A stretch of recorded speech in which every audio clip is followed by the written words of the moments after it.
साल 1975 cricket club of India में under 19 camp चल रहा था। हेमू अधिकारी इस कैंप के कर्ता धर्ता थे। सब कुछ उन्हीं की देखरेख में चल रहा था। हेमू अधिकारी भारत के लिए एक टेस्ट मैच खेल चुके थे और उन चंद नामों में से थे जिन्होंने भारतीय सेना में अपनी सेवाएं देने के बाद क्रिकेट के मैदान की ओर रुख किया और इंडिया के लिए खेला। अपने फौजी बैकग्राउंड के अनुरूप हेमू अपना ये कैंप विशुद्ध फौजी स्टाइल में चलाते थे। अनुशासन की ये इंतहा थी कि खिलाड़ियों को गेंदबाजी करने के दौरान एक घूंट पानी पीने की भी मनाही थी। बंबई की उस चिलचिलाती उमस भरी दोपहर में हरियाणा से आया एक दुबला पतला लड़का गेंदबाजी करने में जुटा हुआ था। जब ब्रेक डिक्लेयर किया गया तो खाने की बारी आई। गर्मी और थकान से निढाल इस लड़के को थाली में 2 रोटियां और थोड़ी सी दाल मिली। वो उठा और सीधा हेमू अधिकारी के पास पहुंचा। उसने कहा, सर मैं फास्ट बॉलर हूं, इन 2 रोटियों से मेरा कुछ नहीं होना, मुझे और खाना चाहिए। हेमू अधिकारी उसे गौर से देखने लगे और फिर हंस पड़े। उन्होंने मजे लेने के अंदाज में कहा, बेटा इस देश में एक भी फास्ट बॉलर नहीं है, ये फास्ट बॉलिंग वाली बकवास कहीं और जाकर करना। दिन बीतना शुरू हुए और इस वाकये को गुजरे 4 साल हो गए। उसी बंबई में एक फंक्शन का आयोजन हुआ और इंडिया के लिए सबसे कम उम्र में 100 विकेट लेने वाले गेंदबाज को सम्मानित किया गया। इस गेंदबाज का नाम था कपिल देव। सम्मान समारोह वगैरह खत्म हुआ और बातचीत का दौर चला तो 21-22 साल के कपिल देव चलकर वहां मौजूद हेमू अधिकारी के पास पहुंचे और कहा, सर आपको थैंक यू बोलना चाहता हूं। सीसीआई में आपने मुझे फास्ट बॉलिंग का चैलेंज दिया था। आपकी उसी बात ने मेरी लाइफ को एक मकसद दे दिया।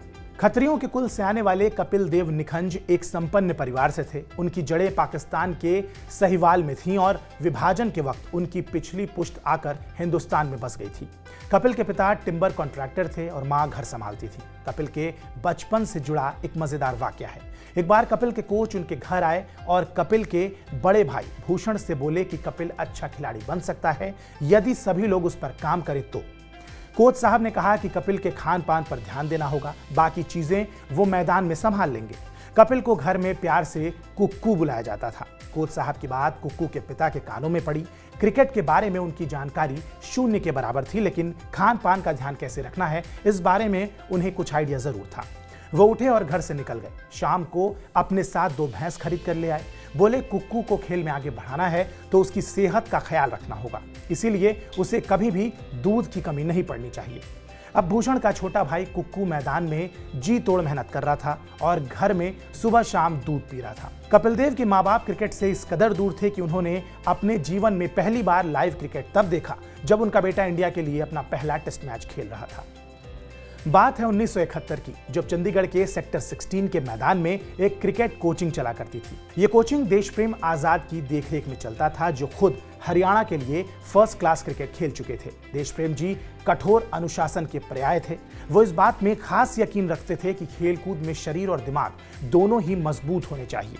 इन्हीं देशप्रेम आजाद की कोचिंग में 12 साल के कुक्कू का नाम लिखवा दिया गया।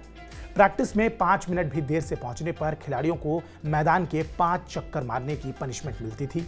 ऐसा ना कर पाने की स्थिति में उसे हफ्ते भर के लिए सस्पेंड भी कर दिया जाता था। कपिल के साथ इस कैंप में अशोक मल्होत्रा भी हुआ करते थे, जो आगे चलकर इंडिया के लिए खेले। अशोक मल्होत्रा बताते हैं कि उस बेहद स्ट्रिक्ट कल्चर के बीच भी कपिल देव अपनी शैतानी नहीं छोड़ते थे।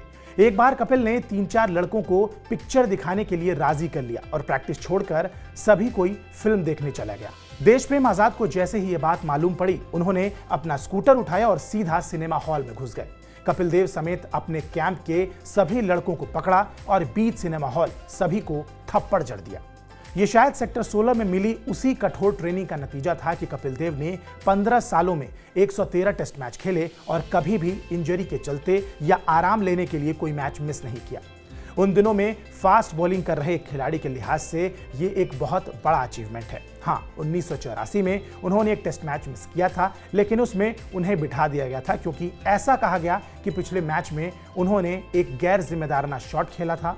खैर, उस कहानी की बात फिर कभी। आज का दिन कपिल पाजी को हैप्पी बर्थडे कहने और तमाम शानदार यादों के लिए थैंक यू कहने का दिन है।